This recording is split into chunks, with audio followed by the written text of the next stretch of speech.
Yo, what's up guys at welcome back naman sa ating channel. So mga kabuknoy, meron tayo si-share sa inyo mga kabuknoy na Kawasaki Barako to na wala na siyang kapit yung kick, kumakapis na lang mga kabuknoy. Kaya nagsishare ko sa inyo mga kabuknoy kung ano naging problema sa kanyang Barako na hindi na siya makik. Bali, pakita ko muna yung problema ng Kawasaki.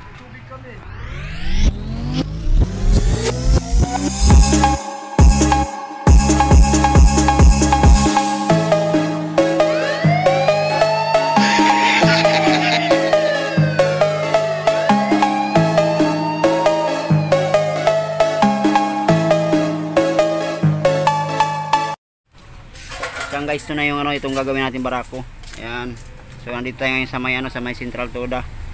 Yun, so ito yung problema ng ng Barako na gagawin natin ngayon. Ayan So hindi na siya kumakapit, wala nang tagang wala nang kapit yung kanyang kickstarter. Ayan So alamin natin mga kabuknoy kung ano naging problema dun sa loob ng makina niya o anong naging sira dun sa bakit ganito na hindi kumakapit yung kickstarter niya. Yun, bali kalasin ko muna yung sa may cover tsaka yung sa may kick niya. Yun, bagong ko muna yung mga bolt dito sa may crankcase cover.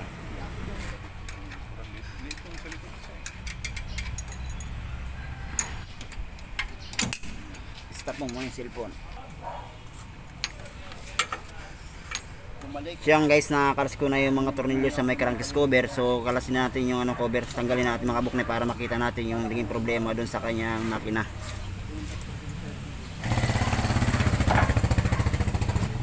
Siyang guys, nakakalas ko na sa may cover nya. So ito na yung clutch housing nya. So tanggalin muna natin yung clutch lining para ma-check natin yung bandang likod na gear, idle gear, at saka yung sa may kick gear, saka sa likod na may clutch housing na gear. Siyang guys, gamit ang gis na sakit, tanggalin na natin yung lining.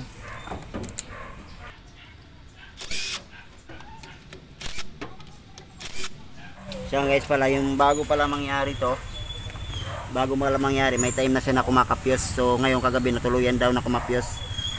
Yun, pinaservisan sa atin. So dinaanan natin kasi meron tayo ginawa ibang motor dito sa may Central Toda. So dinaanan natin para ipacheck yung kanyang Barako to. So dito malalaman natin kung bakit siya kumakapyos pag once na kinipik. Yun, alamin natin guys kung ano naging problema dito sa Barako to. Diyan guys, tatanggal ko na yung tornilyo dito sa may bandang clutch housing. So tanggalin na natin yung lining. Diyan guys, natanggalin natin yung lining. Tanggalin natin yung clutch hub gamit ang 22 na sakit. Diyan guys, natanggalin natin yung 22 na sakit, yung sa may nut nya. So tanggalin natin yung clutch hub. So i-next na natin sa may clutch housing. So dito malalaman natin kung ano naging problema, bakit kumakapyos yung kick. Tring! So guys, ito na yung nya, ito na yung sa may clutch housing nya. Kung papansin nyo, tumama na yung gear sa may clutch housing nya. Ayan So dito sa may bandang clutch housing wala naman tama yung gear. So check natin dito sa may bandang idle gear. So ito pala yung naging problema niya mga kabuknoy. Ayan. So dito sa may bandang idle gear niya wala na yung wala na yung circlip niya at saka yung bushing niya lumuwa na. Ayan Yun, ito yung naging problema sa kanyang kick gear. So wala naman problema yung yung gear niya. Wala naman siya naging basag. Ayan Swerte ni boss. Wala naging sira yung niya. Yung sa may gear niya. So ito pa yung problema bukod sa kumakapyos itong yung kick gear niya. Ayan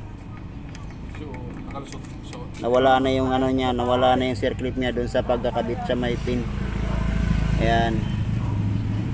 So ito na. So dito pala sa may bandang likod naglagay pala sila ng washer.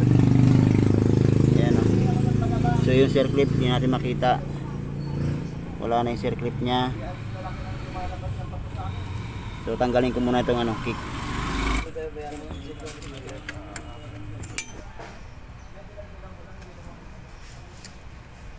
Yun.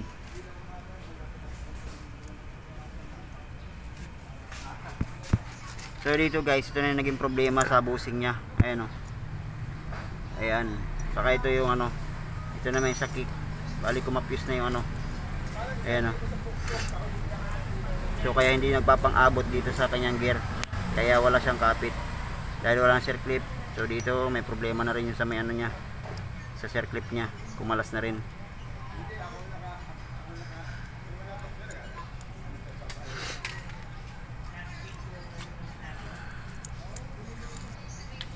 Yun.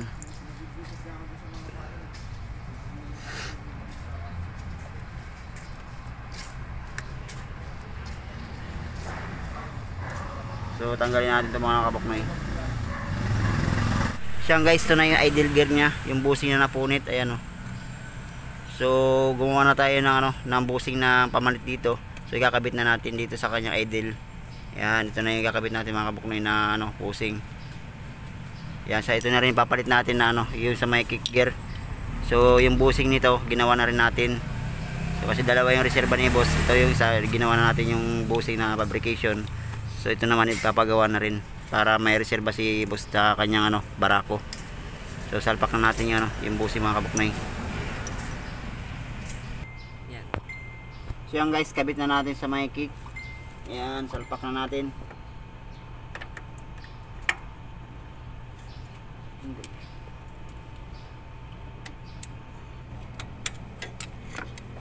So yan guys, nakakabit na natin sa may kick. So next natin idle gear. Yan, bali palitan na natin ng busing. Yan o. Steel na siya. Tsaka ito na yung pinagpalitan, yung bronze.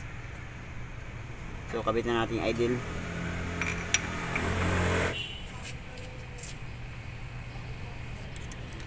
So yan guys, nakikabit na natin yung idle gear. So next natin clutch housing.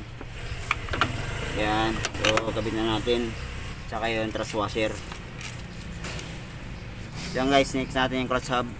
Kabit na rin natin. Syempre yung washer nya. Tsaka yung nut na gamit ng 22 na sakit. So higpitan na rin natin yan mga kabuknoy.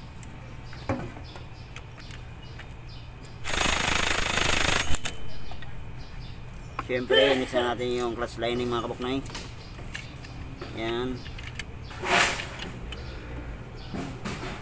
Syempre next na natin yung clutch wheel. Yan, salpakan ng mga kabuknoy, mga ka-behind resistor. So next natin yung sa may cross spring. Ay simugul.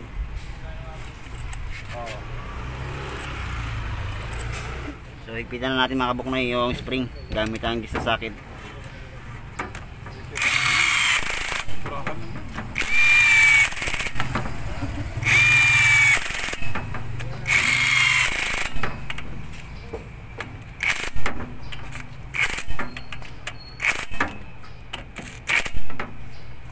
Next natin yung crankcase cover.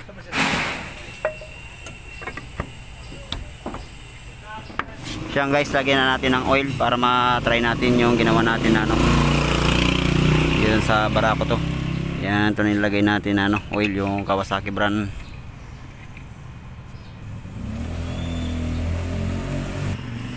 So yan guys, nalagyan na natin ng oil para pa-try natin dun sa driver ni sir. Sige boss, try mo. Yan central tuda. Okay na? Tulog talaga eh. Hindi na katulad dati? Hindi na talaga eh. Okay, try mo, pandalin mo.